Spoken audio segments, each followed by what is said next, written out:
Assalamualaikum warahmatullahi ta'ala wabarakatuh.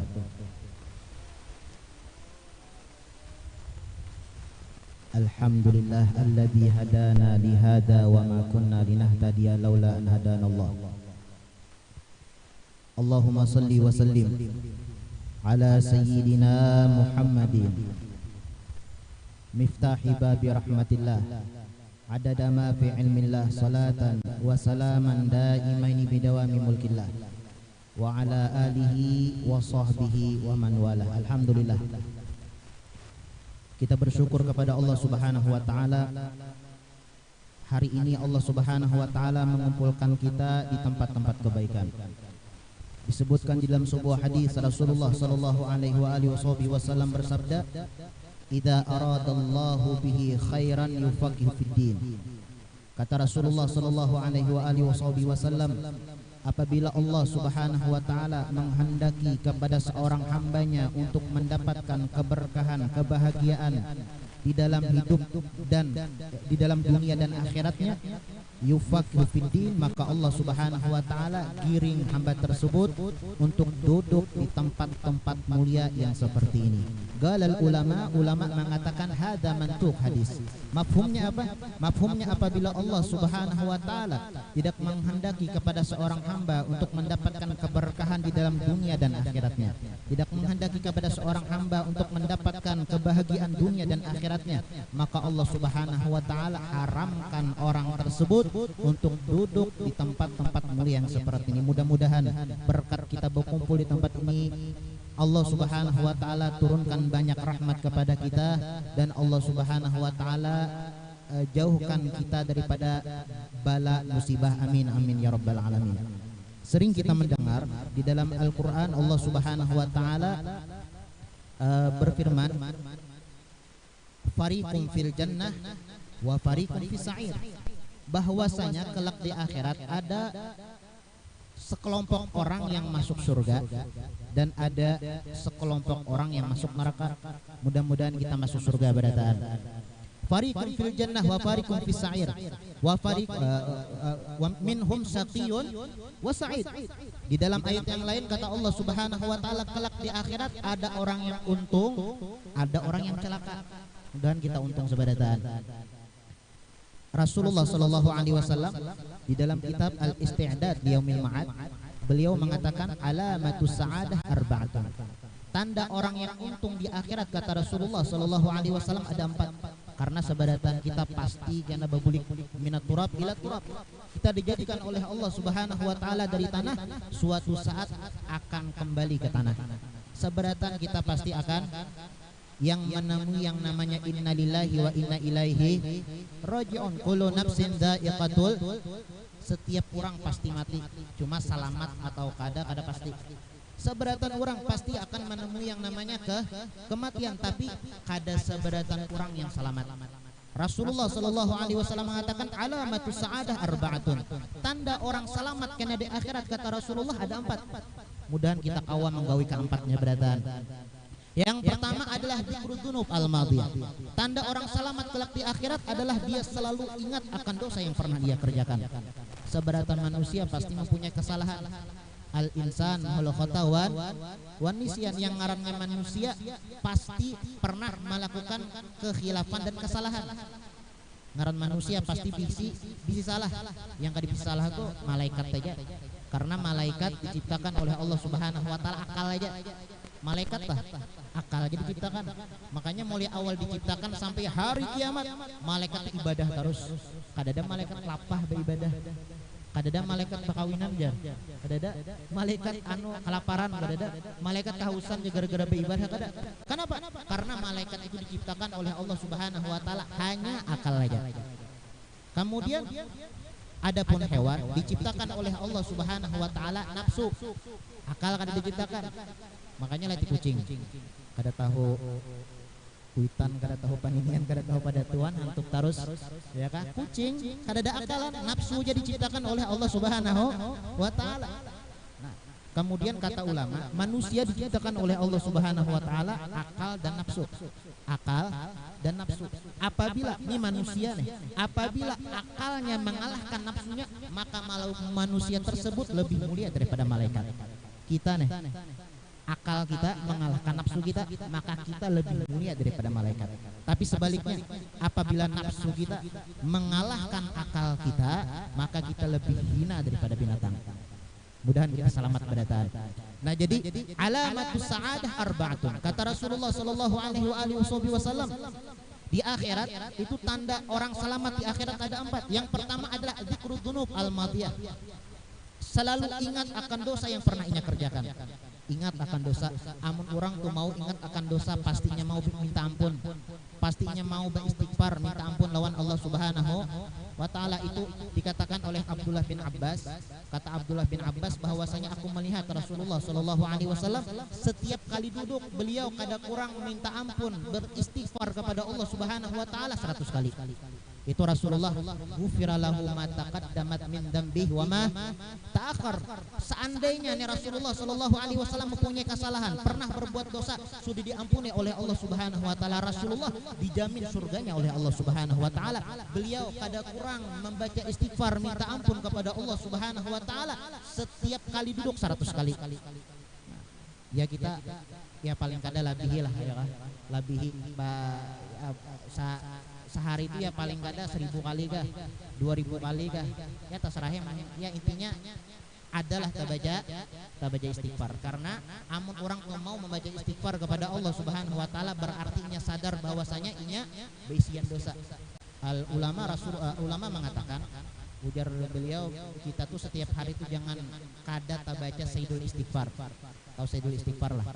Allahumma anta rabbi la ilaha illa anta khalaqtani wa ana abduka wa ana ala ahdika wa wa'dika mastata'tu a'udzu bika min syarri ma sana'tu abu'u laka bi ni'matika alayya wa abu'u laka bi dzambi faghfirli fa innahu la yaghfiru dzunuba illa anta. Di dalam kitab Al-Matjarur Rabih, Rasulullah sallallahu alaihi wasallam mengatakan, barang siapa yang membaca sayyidul istighfar di pagi hari sebelum malam tiba meninggalnya, habis dosanya diampuni oleh Allah Subhanahu wa taala. Dan barang siapa yang membaca sayyidul istighfar di malam hari sebelum pagi hari tiba meninggalnya, maka dosanya habis diampuni oleh Allah Subhanahu wa taala. Jadi baca sayyidul istighfar pagi dibaca, sore dibaca Allahumma anta rabbi la ilaha illa anta khalaqtani wa ana abduka wa ana ala ahdika wa wa'dika mastata'tu abu'u laka bi ni'matika alayya wa abu'u laka bi dzambi faghfirli fa innahu la yaghfiru dzunuba illa anta. Baca ya kah, itu ngarannya BPJS akhirat.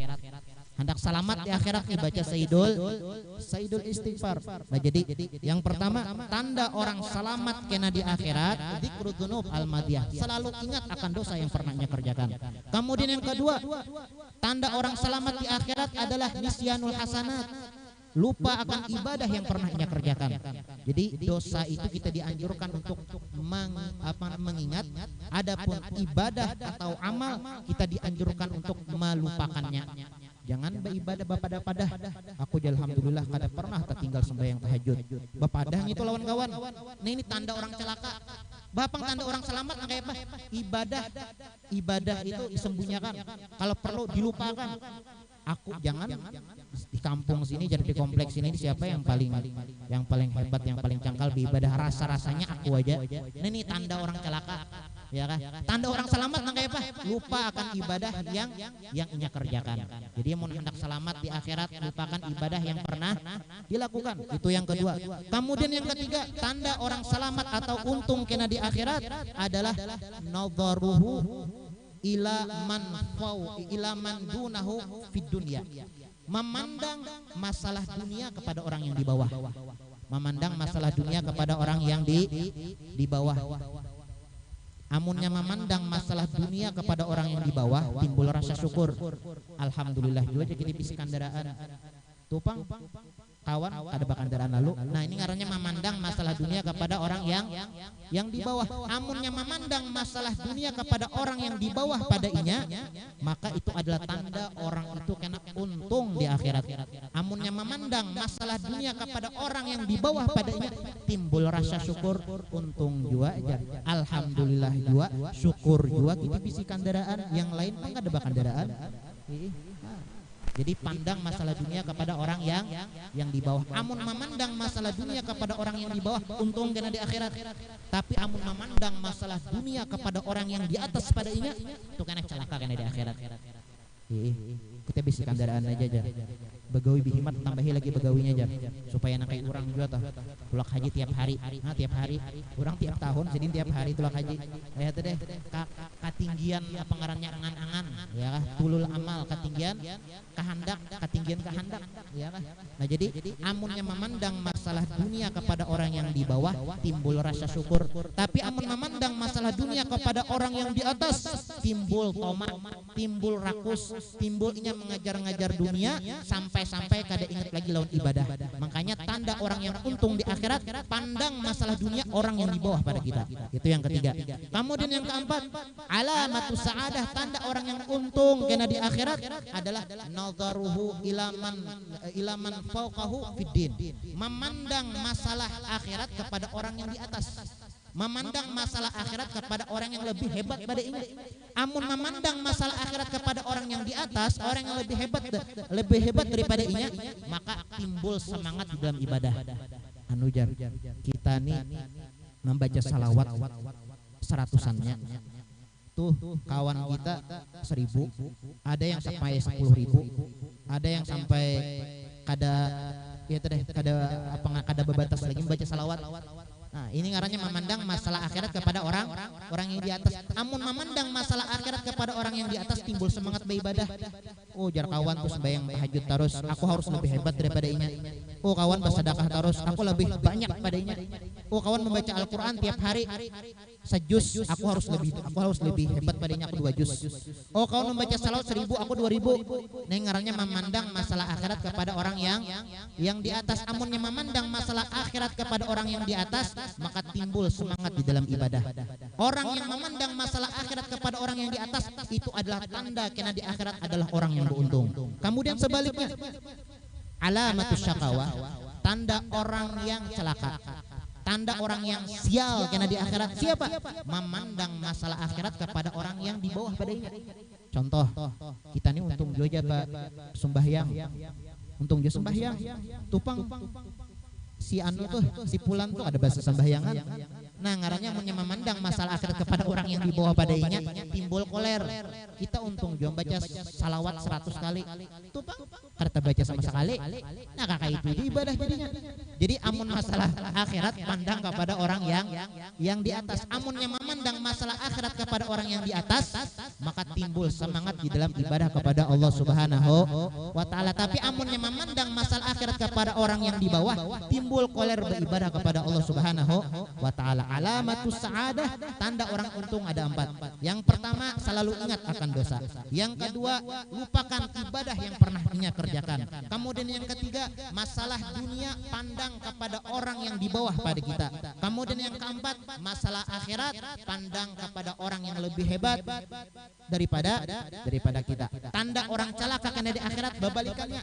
Yang pertama, lupa akan dosa yang pernah ia kerjakan. Kemudian yang kedua, inya selalu mengungkit ibadah yang pernah ia lakukan. Kemudian yang ketiga, tanda orang celaka karena di akhirat adalah memandang masalah dunia kepada orang yang di atas padanya. Kemudian yang keempat, tanda orang celaka di akhirat, memandang masalah akhirat kepada orang yang di bawah padanya. Mudah-mudahan kita diselamatkan oleh Allah Subhanahu wa taala, selamat dunia dan selamat akhirat, diberikan keberuntungan oleh Allah Subhanahu wa taala, untung dunia, untung akhirat. Rabbana atina fid dunya hasanah wa fil akhirati hasanah wa qina adzabannar. Sallallahu ala sayyidina Muhammadin wa ala alihi wa sahbihi wasallam. Subhana rabbika rabbil izzati amma yasifun.